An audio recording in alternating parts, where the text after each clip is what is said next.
What's going on, everyone, and welcome back to Watchtime Coronavirus Edition, because, you know, that big, fancy, expensive place that we just got set up to record the podcast in, well, we're not recording there anymore because it's work from home to be responsible, and I'm currently recording from my setup, and Grace is recording from her setup over in Canada. What's up, guys? Oh my gosh, it has been such a big week. I feel like literally the whole world has changed in the last week. It has. And I think like for us, it's completely changed our lives. You know, we've been super lucky, but it's definitely put us in a different position. I was expecting we'd be both back in the same room this week, but unfortunately, as the world would have it, stranded in Canada. I'm stranded in Canada. So for the next few weeks, we're going to be doing a little bit of a remote recording just because hashtag social isolation, hashtag quarantine, and hashtag really don't want to go and deal with all the crap that looks like is going on at airports right now. Seriously. Did you see that line at O'Hare? No. What? I'm pretty sure you were the one that linked me. It was the immigration line at one of the American airports. Yes. And it was just like, oh, we've got a coronavirus problem. And there were literally 10,000 people packed shoulder to shoulder because they were testing people for coronavirus and ironically probably spreading it through that whole group. But anyway. It's like, if you don't have coronavirus, let me tell you, traveling through an airport is how you're going to get it. Yeah, pretty much. But yeah, it's just been an absolutely insane week. And so I think we've got a bunch of podcast topics lined up for you guys over the next few weeks. But for this week, I think it was just difficult for us to think about talking about anything other than Corona. We don't want to keep it, you know, super negative or anything, but we're going to talk about what it's meant for us, what it's meant for our friends, what it's meant for YouTube and the creator industry as a whole. And yeah, go from there. But I guess, Elliot, like, how was your week this week with all the news? I feel like this is the week where things took like a big turn. Like the last 7-8 days, it feels like that's when it really went from, there were like those multiple stages. There was like, oh, it's this little thing in China. And then it was like, oh, it's this big thing in China, but you know, it's really just, you know, this thing in China. And then it was like, all right, like sprinkling overseas a little bit. Let's be cool. And then it was like, okay, I mean, Italy didn't handle it very well, but we're not in Italy. It's going to be fine. And then it was like this week, I think, where everyone finally realized they were like, oh no, this isn't something we can pretend isn't a big issue. Like this is going to be a big issue for every single country. And whether or not, you know, it's because of hospitals getting overwhelmed or the steps countries are taking to like stop that from happening. I mean, I think Australia relative to other countries in terms of the hard measures that have been taken here so far is probably the least strict of any country I've seen, really, which is crazy considering it's strict, but just relative to what other countries have done, it's not that bad. You know, school's still in, you can still totally go out in public. Just like I think bars and restaurants, their capacity is now a bit more restricted. Yeah. But it's very much kind of, I think when I go to work now, you know, because I'm still coming into the office with the other YouTube guys, when we drive in the morning now, you know, I'm driving through the city at 8:30, 9 a.m. on a Friday or just a weekday, and it's like empty, you know? Yeah. It's not full ghost town, but it's like maybe 30% at like what it would normally be, you know? You know what noticeably... You know what fully puts it in perspective for me is this weekend, you, me, Liv, Vic, Rob, we're all meant to be at Miami Ultra this weekend. Yeah. Literally. Yeah. So about 2 months ago, Elliot, me, Vic, and a couple of the guys from the Sidemen. Vic Star, for those wondering. Yeah, Vic Star, sorry. Planned that we would go to Miami Ultra this weekend. I was going to be flying in from Canada. Elliot was going to be flying in from Sydney. Vic and the Sidemen guys were going to be flying in from the UK. And we planned that maybe like 6 weeks to 2 months ago, I reckon. And 3 weeks ago was when events started to be cancelled, I would say. And I remember like in our group chat, we were like, oh, do you reckon Ultra will be cancelled? Like, do you think it will be? And we were like, oh, maybe not. And then turns out it was. And we were like, I reckon crap. General consensus was like, nah, it's going to be fine. Because there was that tweet they retweeted saying that no events will be cancelled in Miami. It's all going ahead. And we were like, sweet.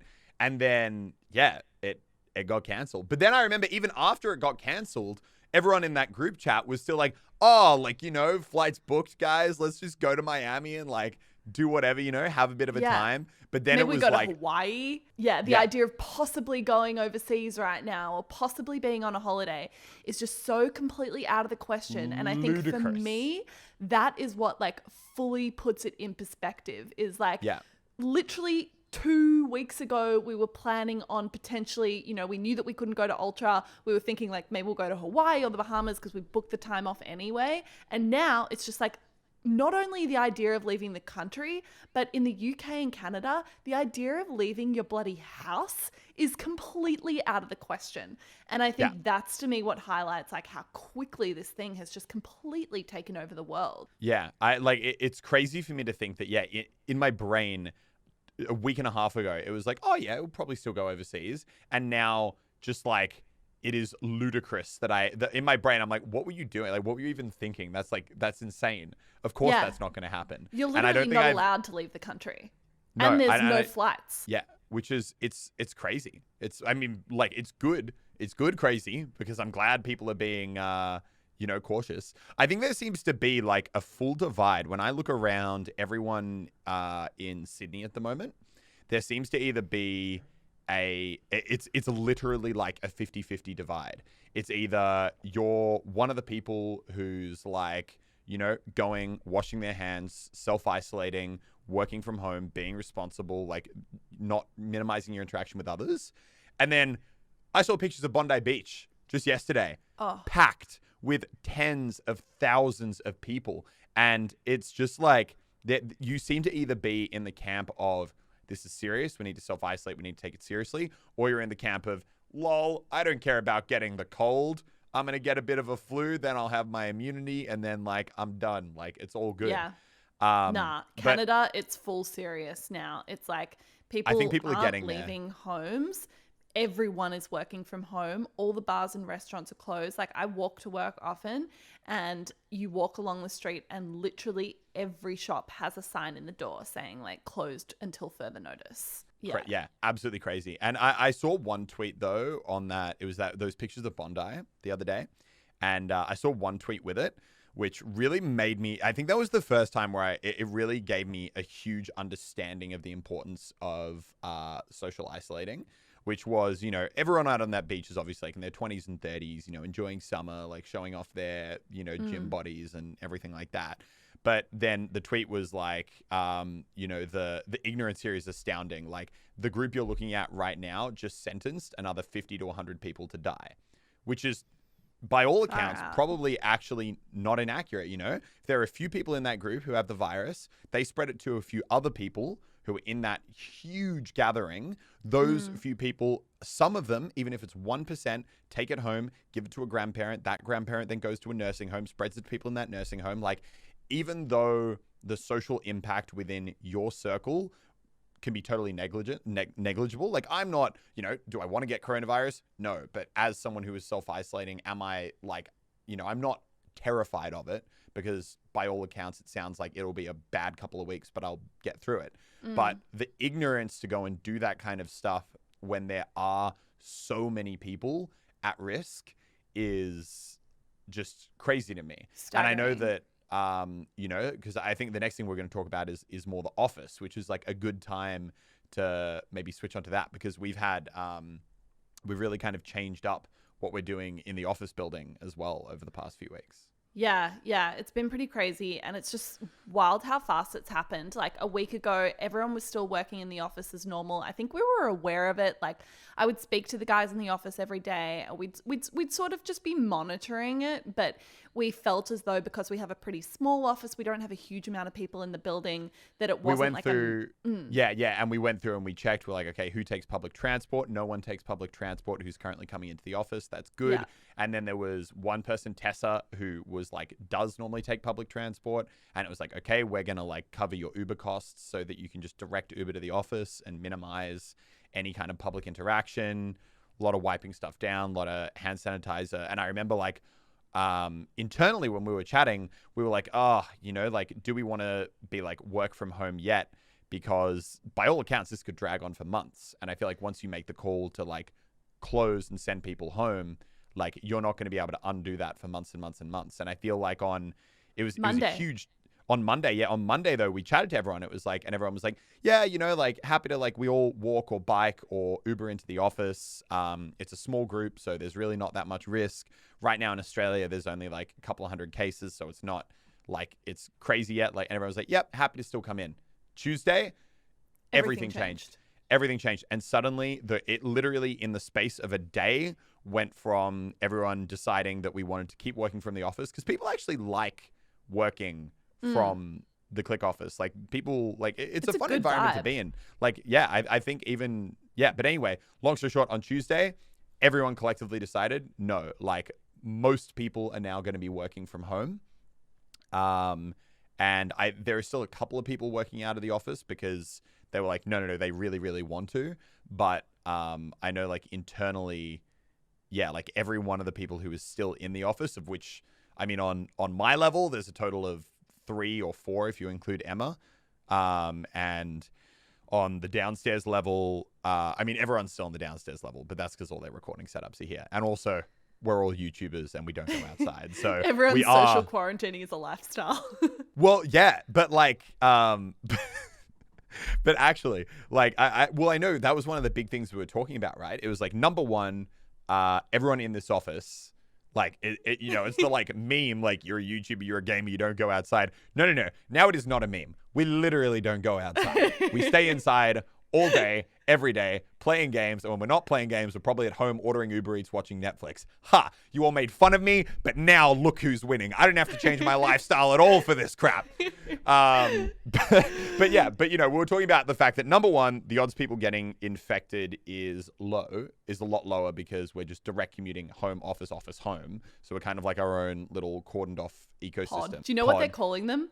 Isolation pods. You just agree with a group of people that you don't see anyone else. So I feel like it's just like the office gang. Yeah, but that was the other thing that we all chatted through, which I was really happy that everyone had this kind of perspective, is that the other advantage we all were like, this is really important as part of what we're doing, and of the part of people not going out and seeing other people is that if someone does get it, yeah, is that if like, because we're all chatting, we're like, you know what, odds are, yeah, we'll probably get it. Me and Lannan and Brody was sitting downstairs the other day, and it was like, yeah, like we're probably going to get infected. Like odds are relatively, 50-50. But it was like, but that doesn't really matter because for us, it's obviously not as dangerous. Obviously still dangerous, and if you're young, you should take it seriously. But it's not as dangerous, and also, in the event that we do get it, we're in like our own little back and forward and back from the office to home. So like we're not really going to be risking spreading it outside that. Can I say one thing though? You know who called this early? Lannan. Lannan called the coronavirus as being impactful to us so early. I will give him credit. Oh my gosh. Like he's a little bit of a hypochondriac. A month and a half ago, he's a little bit of a hypochondriac sometimes, but on this one, he was completely on point. I remember China, it was happening. It was like late January. It was actually, you know what it was? It was when we were all going to Melbourne. I reckon it was the week before, and he was like, shit, I don't know if I want to do a meetup in Melbourne because coronavirus. Yeah. Oh my God, it was a thing around the Australian Open. I forgot about that. Yeah. No. And I remember he was... Yeah, we got back from the Australian Open, and I remember Tanner sending me a video of them at home. I don't know if you saw this, but she sent me a video of their cupboards being stocked up with bloody toilet paper and canned foods. No. Like, they did not stock up on toilet paper. That's the irony. The one thing that is sold out in Australia is toilet paper, and the only thing Lannan didn't really stock up on is toilet paper. Okay, but there was a heavy supply of non-perishable foods that they stocked up on. I want to say early February. It's now late March. Like Lannan, for all his, quirks, he was 100% on the ball with Corona. Oh yeah. No, he called that early. He was like, well, I think the things I will give Lannan props for is calling the seriousness of it early. Like, I think he was definitely right on that. I still think on the buying and the stocking up stuff thing, I'm still like, man, that is just I think that's like still too overboard for me, because Have you seen like, the supermarkets though?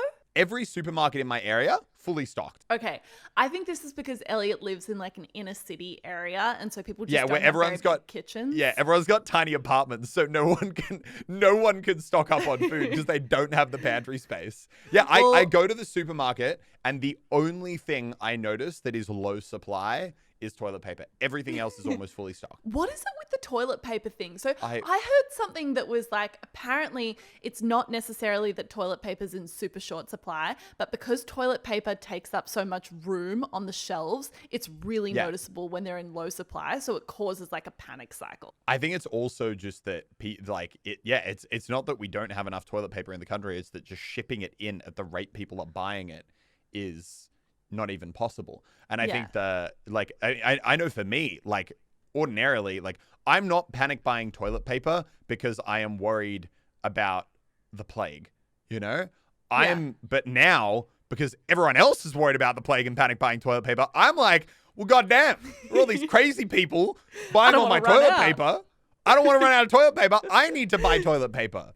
You know, like, it's a really lethal cycle, though. Like, although you see some people who are like absolute scum trying to buy it and then scalp sell it, which That is bizarre. Like, literally, it's 2020 and people are scalping toilet paper. Like, what Bro, is if the you world told me we that's live where in? this year was going, if you told me in January, in 3 months, people are going to be on the side of the road scalping toilet paper, I would have been like, what is wrong with you? What have you taken? You need to get your life together, man. You're out of control. But like, yeah, where this year has gone, man, it's been a crap year. We got Aussie bushfires. We lost Kobe. Now we got this. Like, what is going on, dude? Yeah, I know. We just need a little bit of a fast forward button now. 2020 hitting different. But on the topic of panic buying, the one thing I remember, and I had a big thing. Me and Lannan went back and forth so many times over the past few months talking about his like buying up stocks and supplies. And I was like, you know what? I get having a little bit of extra food lying around. I think that's smart. I got some cans in the cupboard as well, like chilling. But the one thing where I was like, look, like, I think this is where you cross the line, is he was buying up fresh water supplies, like literal like canisters of fresh water. And I was like, why? And he was like, what if the water supply goes out? And I was like, bro, if Sydney City loses its water supply, you best believe I'm not in Sydney City anymore. I'm not here. If literally a city of millions of people descends into a state of anarchy where there is no toilet paper, no water, no food, I'm not in Sydney anymore. I'm on the way to the farm in Victoria, and I'm going to chill out there and wait out the apocalypse. Honestly. But, you know, but also he did make a good point, which the point that I got to credit him for. And to be clear, I don't think Lannan was really panic buying. He was like, he didn't go out and buy like 48 like 12 packs of toilet paper. He literally just like stocked up on like the right amount of food you might need to like self-isolate for like a month or two. And to be fair, he probably doesn't have that much in his pantry at the best of times anyway. So he was probably just stocking up to a normal amount. And the other good point he made is, you know, like, obviously, like, we've got, you know, Lannan's got disposable income. You know, he's got a couple of extra dollars in the bank. He's like literally signed a YouTube deal. Thanks, Grace. No, but like, you know, has a few extra dollars in the bank and like stocking up on a very healthy supply of food is, say, $500 to $1,000, which like, which for him isn't really a dent, and it provides a peace of mind that's worth it. So ultimately, at the end of the day, Lannan called coronavirus early. He was pretty right on how big it would become, and he has the supplies to survive the apocalypse. So if anything goes wrong, people, party at Lannan's house because he's got all the canned food. Bloody crazy. It's wild times.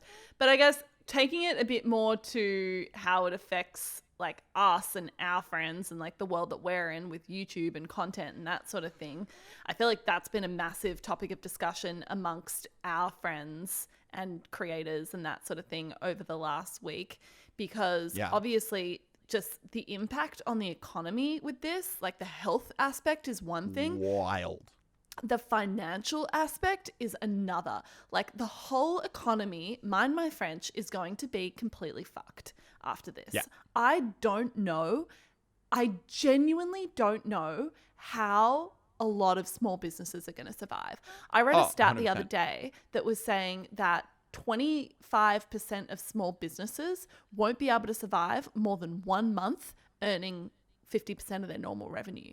And already so many businesses are earning like 50% of their revenue. The hospitality business, I don't know what people are going to do, like how businesses are going to pay rent. Well, you think about how, like, you know, the failure rate of most restaurants and cafes is already like really, really high.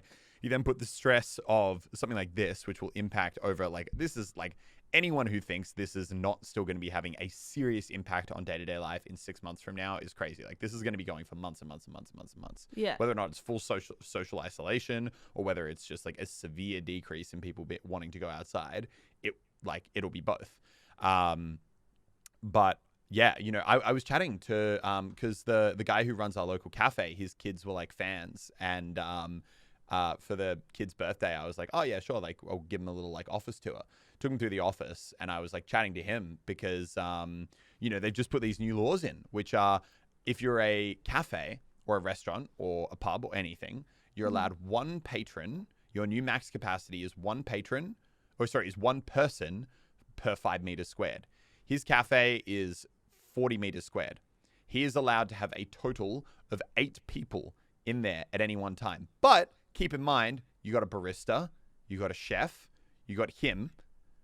So 3 staff already taken. He can have 5 patrons in this cafe. It literally doesn't make sense. In a cafe that would normally sit 30 to 40. Because but like, if he's paying the staff, he's got to be paying the staff like $20 an hour each.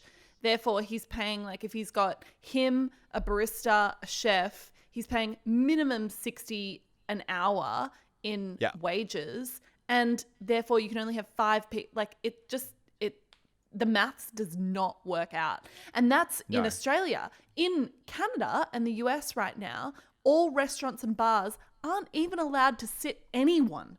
They're only open for takeaway right now. Only open for takeaway. Like, I mean, you just can't survive as a business like that. No, I mean, I'm keen to talk about the YouTube stuff, but yeah, like, I mean, before I think there's so much to talk about on how it's impacting every industry other than YouTube. I think especially in my circle, I have a lot of friends who work in the service industry, you know, so they're like, restaurants, bars, all that kind of stuff. Mm-hmm. And, you know, they're suddenly looking at, you know, number one, these restaurants, even if they're not legally forced to close, just from pure practicality, being forced to close. Because if you're a restaurant that has a capacity of, you know, 500 people, which is kind of what you've budgeted you need to actually cover the operational costs and make a small profit. If you're suddenly cutting that to like, oh, you can now only have 30 people in here, what do you do? Like, it's going to reach a point where even if the government doesn't mandate that you need to shut, just like expense-wise, you can't afford to operate. So now you've got, all these people, their hours are being cut, their jobs are being cut. So many people in the service industry are just casual. You know, they're not on like salaried things. They're just casual employees. And for parents as well, like if you're a parent and then now suddenly in the US and Canada and the UK all the schools are closed, like you've got to look after your kids. You literally can't go to work because you have to stay home to look after your kids. It's crazy. And then I was even thinking, I was like, wow, if you're a bricks and mortar store, you're pretty screwed right now, you know, because you're going to have to pay rent and there's literally no one coming in. But then I was like, shit, even if you're an online store, you're in a really tough position because say you're like an online retailer or something. I was thinking like, oh, everyone's going to be home, online shopping. But then I was like, all of the production that comes out of China is pretty messed up right now. A lot of people like just can't ship out of China. So everything's delayed. And then if people aren't making money, the first thing to go is people spending money on stuff that isn't necessary, like online shopping or any of that sort of thing. So I feel like while there are some industries that might succeed in times like now, like maybe the supermarkets and stuff, like ultimately this just isn't good for anyone. Yeah, no, 100%. And I even know like a lot of supermarkets, was saying that, even though, and I'm sure, look, I don't think it's going to hurt supermarkets as much, but also a lot. I was listening to an interview with like the CEO of Woolworths, which is one of the big chains in Australia, and he was saying that, while obviously short term demand is up by a huge amount, and that's, bottom line figures a win, ultimately in 6 months from now, if everything calms down, there's going to be a bunch of people who are sitting at home with all these non-perishables like toilet paper, and they're just not going to buy toilet paper for the next like 3 years. Yeah. So it's like an inflated number. There will be an equalization. Obviously, like maybe not all the way to balance it out, but in the long term, it should be pretty even for supermarkets. Yeah. And then even like businesses, getting closer to like what we do, a lot of how Click Management makes money is through working with brands and, negotiating brand deals, that sort of thing. And I think one of the first things to go, like when there's a lot of uncertainty, is brands and companies spending money on anything that's not essential. And unfortunately, like, although marketing is really valuable, it's not necessarily an essential cost. And so over the last week, like I've definitely noticed a heap of campaigns being cancelled or like indefinitely postponed, or everyone's working from home. And so people are just adjusting to like new work environments, and everything's been slow the past week. Yeah. And so I think like even for us, like when this first started happening, I was thinking, oh, we're in a pretty digital industry, we'll be fairly safe. This will impact everyone. Like we're a mostly online business. We're so lucky already that most of our staff can work from home. But even for us, the marketing side of things is going to be heavily impacted. And then obviously we run the Click channel and we do Click videos and that sort of thing. And it's really hard to make Click videos if everyone's in social isolation. So it's required like trying to be very creative in terms of figuring out video ideas that people can shoot individually from home without us all being together. So yeah, it's definitely not easy. No, I think the impact as a whole is huge. I mean, I think it's interesting when you look at, talking about ad spend, because I know that like in all my YouTuber groups, it's been like a big topic of conversation about how Corona is going to impact, like the career of a YouTuber. Obviously, like off the bat, very clear to establish YouTubers are in the very lucky and fortunate position of being a lot less impacted by this than the vast majority of jobs. You can work from almost literally anyone, I would say. Because I was even thinking, like I was reading the other day that like all movies have had to stop production, all TV shows have had to stop production. So it totally throws out their timelines. Like musicians can't go on tour. It's not a good time for them to release albums because they can't do any press release or like PR around it. It's really tough. And I think YouTubers are one of the only people whose work can go relatively unscathed. Like your ability to create content isn't impacted at all by this, really. Like you can still get to the office and make videos because you just make videos on your own computer by yourself, and you can get them digitally edited. Like you can put them in a Google Drive for your editor and stuff. And in many ways, I do think like viewership will be pretty strong on the platform. Like I think on the whole, viewership is pretty strong right now because a lot of kids are home. Everyone's home, so people are just online more. I don't know, like have you noticed over the past week like viewership increasing at all?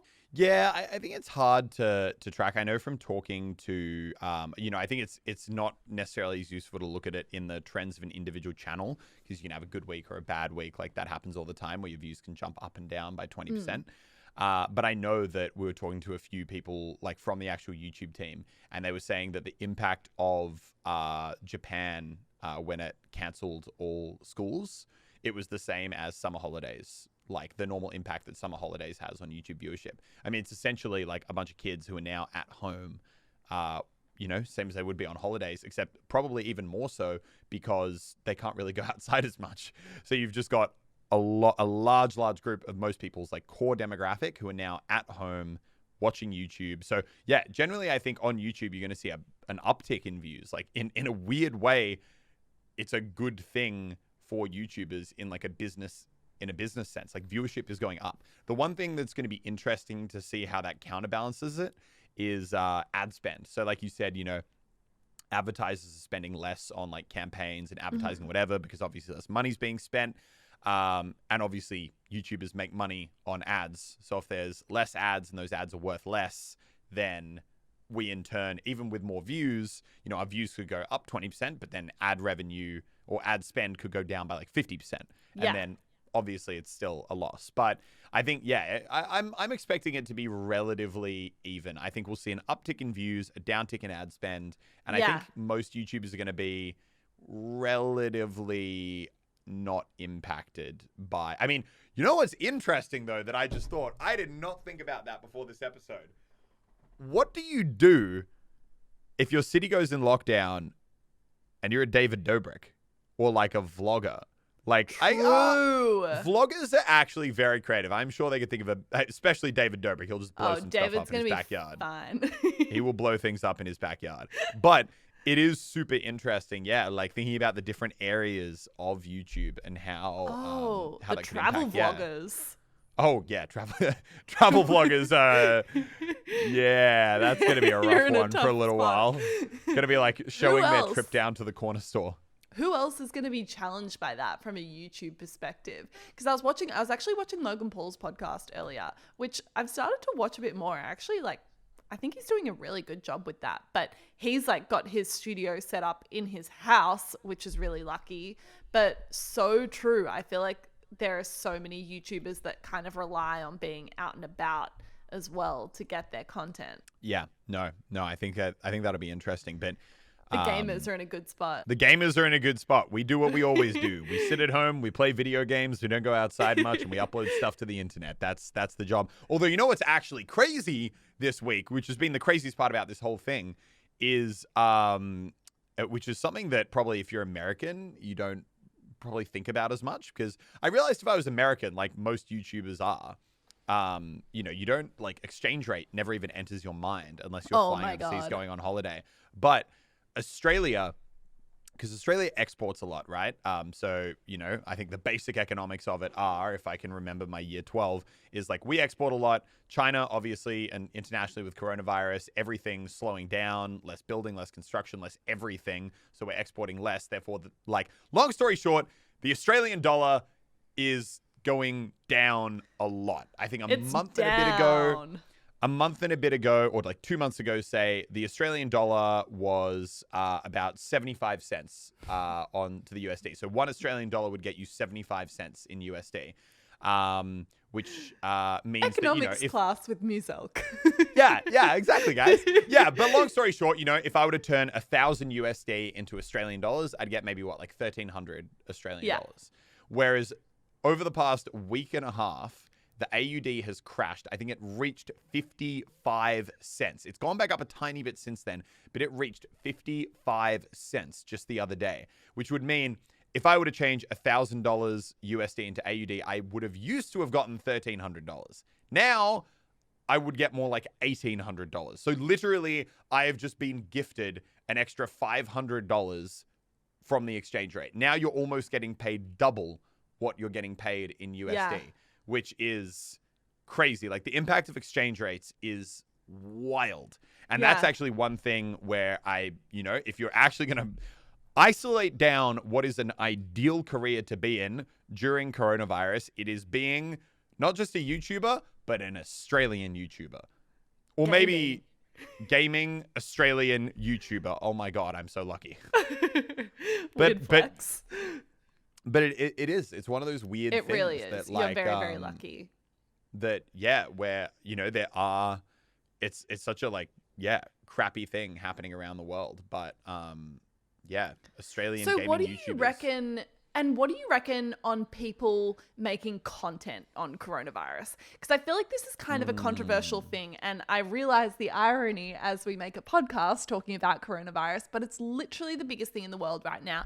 And I think that's why, in many ways, it's impossible for people not to talk about it, because this is probably the biggest thing that's ever happened in our lifetimes in terms of a global impact, and it probably will be the biggest thing that ever happens in our lifetimes. Touch wood, because I don't know if the world could handle a whole lot more right now. But I think in the past, people have copped a lot of criticism for making content or any suggestion that people are trying to profit off bad things happening in the world.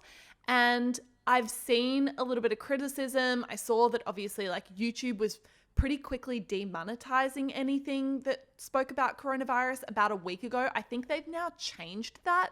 But I don't know. Yeah. What do you think about people like making content or joking that like who's going to be the first YouTuber to get coronavirus, or like licking toilet seats to see if they can get coronavirus because it'd be like great content?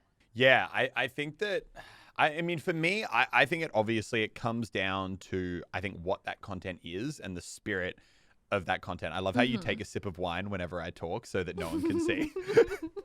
Not whenever I talk. It's like been one glass, 8 p.m. all right? over here, okay?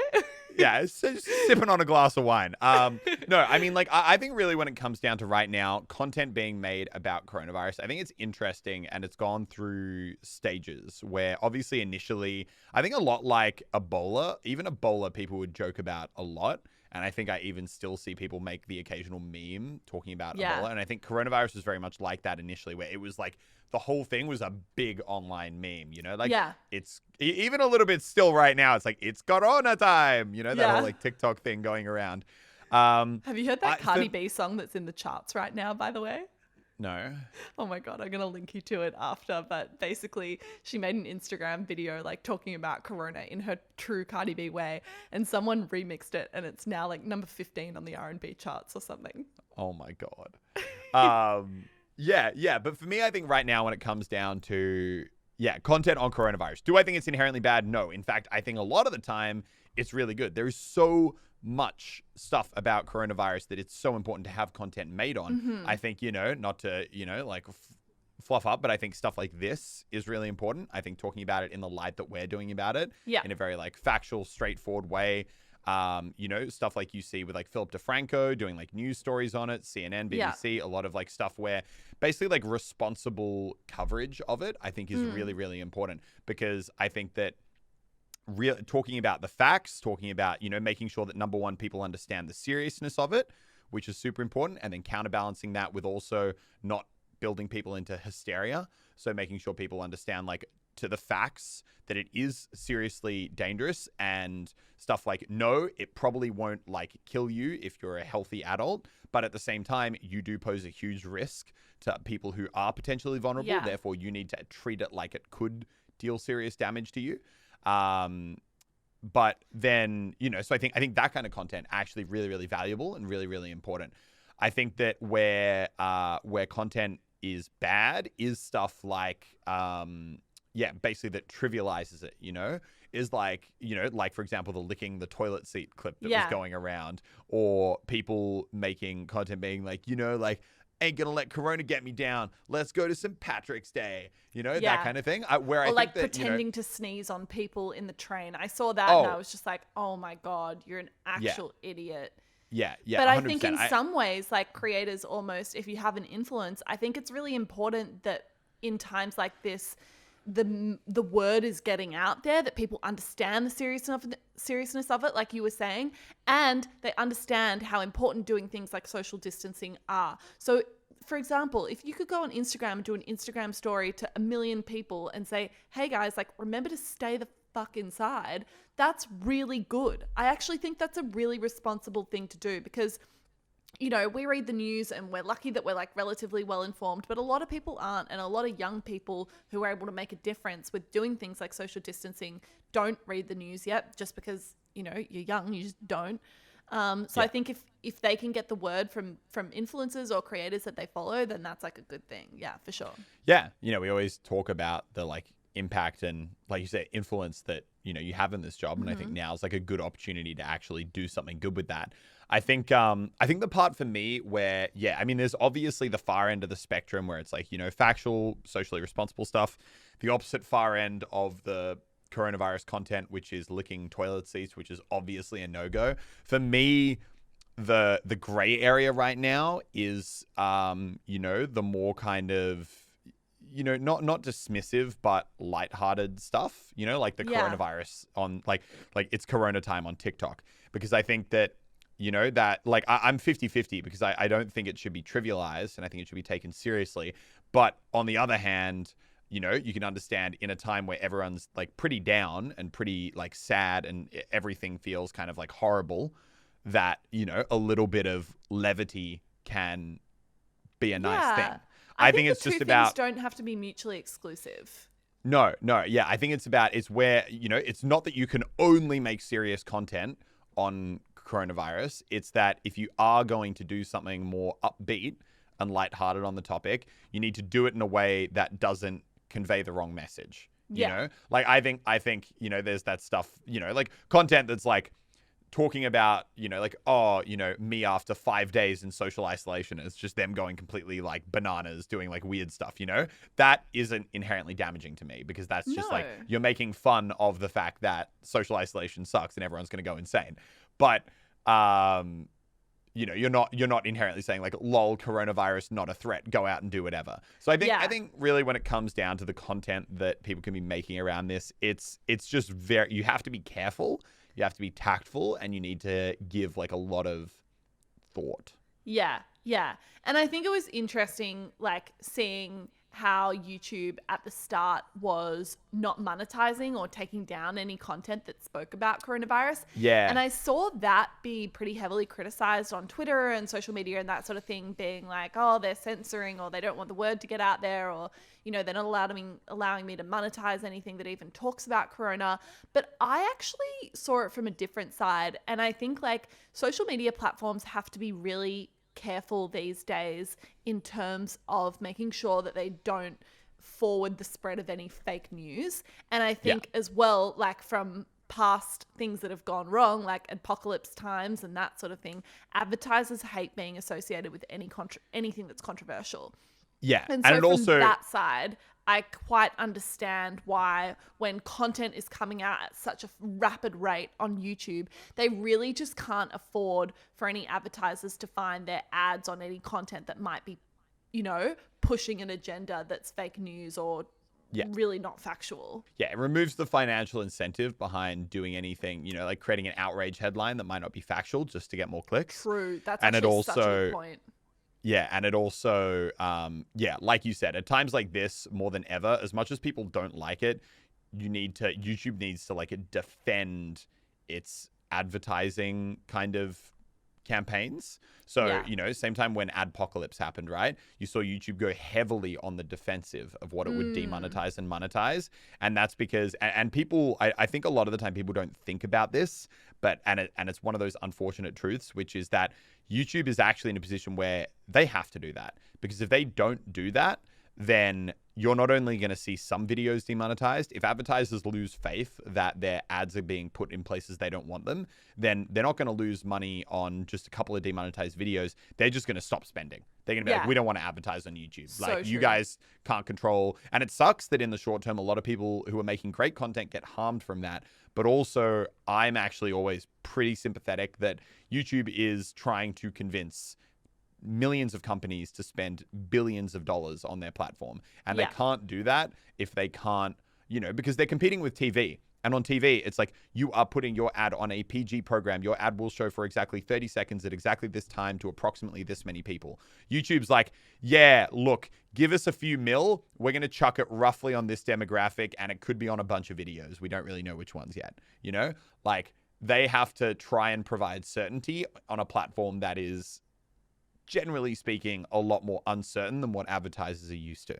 Yeah, 100%. I think it'll be really interesting to see what advertisers do in general. I did hear that Coke, through a little birdie that we know, Coke's actually basically pulling their advertising worldwide for the time being, purely because not only do they not want to spend money in a time during uncertainty, but they actually just feel like it's inappropriate to show ads where people are like together in groups and being really happy. Yeah. Like, and that's like Coke's whole thing. Coke's whole thing is share a Coke. Yeah. You know, like, share a Coke is oh my Coke. God. Do Literally not share a Coke, imagine people, right now. Do not do that.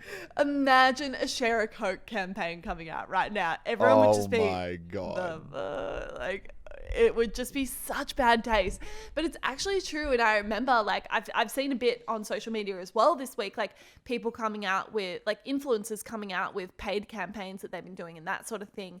And explaining to their audience, they were like, this was organized ahead of coronavirus, you know, like, And I think it will be interesting to see how creators respond to doing like brand deals and that sort of thing during this time, because I feel like, at least for now, while it's also new and sudden, I think the idea of anyone sort of like making money or profiting in any way feels a bit off. Yeah. I mean, I think it will have to adjust in the coming weeks as this becomes the new normal, at least for a while, because people have literally got to pay the bills, you know? But yeah, I think it'll be interesting to see like what happens on that side of things as well. You know, another really interesting, well, not interesting, it's kind of like a sad thought. I mean, but it was just, you know, I was thinking earlier today, because obviously we did the bushfire fundraiser a few months ago, and that raised like a really good amount of money. And I was like, oh, you know, you could do another one for coronavirus. But the crazy thing that just got stuck in my brain was just like, what are you fundraising for? Like in the sense that it felt like with the fires, you know, like $1 million, a few $1 million, that puts like a dent, you know, absolutely doesn't solve the problem entirely. It's $1 billion issue. But the bushfires were like, you know, $1 billion issue. Or, you know, they were like a $2 to $3 billion issue. Yeah. I don't know if I'm getting that number right, but, you know, you could put a number on that. Yeah. And you could be like, okay, that is the issue. This is making a small dent in that issue. Coronavirus just feels like this tsunami that's just like unassailable. Yeah. And that, you know, like even, and if every single YouTuber in the country would have put together some huge fundraiser and we would have raised like $2-3 million, whatever, it would literally be like me holding up like a candle as like a tsunami comes at me, and it's like, aha, this'll stop it. And it's just like, and that's not to discourage anyone from trying to do what they can or helping or making any donations during this time, because it's not. But I think like what you're trying to say is, it's just the scope of it just feels so. It feels crazy. But I think that it was like, you know, leading on from that topic of conversation, I think where I ended up coming to with that thought process is that, you know, more than ever now is a time that requires so many people to come together, because no longer is, you know, just a few people doing a couple of little fundraisers going to make any dent, because it won't. The only way that you can make a dent in this thing is by the whole world actually doing stuff together. And that's not only talking about like fundraisers or donating money. It's everything down to social isolation, not going to Bondi Beach just because it's a really nice sunny Friday afternoon and you've got work from home and you don't have to be in the office today. Like, not doing that. Just like the little things wherever you can, I think are going to be what makes such a big difference on, you know, an issue as huge as this. It's no longer the kind of thing where it's like, you know, oh, that's not my problem, but I'm going to donate a bit of money and, you know, that'll help. It's like, this is everyone's problem. Everyone has a part to play, financial and otherwise. And it starts right now. It's so hard though. Like, it's so hard because I feel conflicted, where I feel like the things that are going to help the health aspect of the issue, which are things like social isolation or social distancing, are the things that are also going to really hurt the economy. Like, for example, I feel so much for the small businesses. Like, small businesses are going to suffer through this. And so, for example, like today I was walking into the office and I was like, oh, I want to like stop and get a coffee, and I want to like buy food from the local place and, you know, order dinner from somewhere and like support these small businesses that I know are going to struggle. But at the same time, it's like doing that stuff is exactly what you shouldn't be doing for the health aspect. So I don't know. It's really tough. It's also crazy how these terms like social distancing, that literally I don't think I'd ever used that term 2 weeks ago, and now part of everyone's vocabulary all of a sudden. Crazy times. Just wild. What do you reckon's going to be impacted like long term from this? For example, like I've been cooking a whole lot more the past week, or everyone's like ordering more groceries using like online ordering systems, that sort of thing, or like staying in more, working from home more. Yeah, I mean, I wonder if working from home more will be a thing. I definitely think more people are going to probably learn to cook and learn they probably enjoy cooking a little bit during this kind of time. So I think that, that's one of the big things I've been seeing that goes up. I think people's, personal habits, maybe slightly more working from home, slightly more cooking from home. I think in a year, things probably won't be too different. I think the really interesting thing for me is I was watching this really awesome TED Talk by Bill Gates on kind of, pandemics. Yeah. And he was saying that, it's, you look at the spend Dude, that's right been coming now. up in my recommended on YouTube. Oh, it's literally good. every day this week. It's good because he makes a really good point, which is right now, the governments, when they're funding, they're thinking about, the next war and how they need to build more intercontinental ballistic missiles and how they need to build more tanks and fund more soldiers and buy more guns. And that's the war they're planning for. And his whole thing was the war that is actually coming. And he said this like 5-6 years ago. He was like, the war that is really going to destroy the world is not guns and missiles. It's going to be a pandemic. And right now, the US government, it has its budget for the CDC is 2% of what they spend of the budget of the Pentagon. So crazy. Which is like, so I think the change I'm more interested to see is how governments as a whole respond to, kind of like changing everything. So if this were to happen again, God forbid, that we'd actually be able to, lock things down faster and maybe, fast track certain treatments and cures and whatever we can do. But I'd be, really interested to see, long story short, how like governments change after this. Yeah, but, for real. I mean, long story short, knows? guys, some guy in China ate a pangolin that got bitten by a bat, and now we're all stuck inside. It's actually nuts. Like, just nuts that, like, this is, in 3 months, the entire world's changed. But literally, I don't know. It's I feel all like crazy. Fucking crazy. Anyway, guys, I think that about wraps us up for this week. We're obviously going to be doing these more distant digital podcasts for you guys for the next who knows how long until we can get back in the same place. Miss you, bro. Wish we were in Miami right now, but not actually. I'm glad that we're alone. Yeah. Don't want to be at Ultra right now. We want to not talk about Corona every single week, though. We want to bring this back to what it's all about. YouTube, social media. This is now a coronavirus podcast. We will only give you your weekly coronavirus updates right here on Watchtime. Don't forget to hit subscribe, follow the podcast on whatever thing you're watching it on, because all the Corona info is right here. This is your hub. This is your spot. Let us know, actually, though, for real, like what topics you want us to do over the next couple months. I think I'm really motivated more than ever with everyone being inside more. We need more good content out there. So we want to bring you some of that each week. So tell us what you're looking for. And until next week, remember to subscribe, like, follow on the platform that you're listening on. And we click will all see the you buttons. Guys. Bye, guys. See you next week.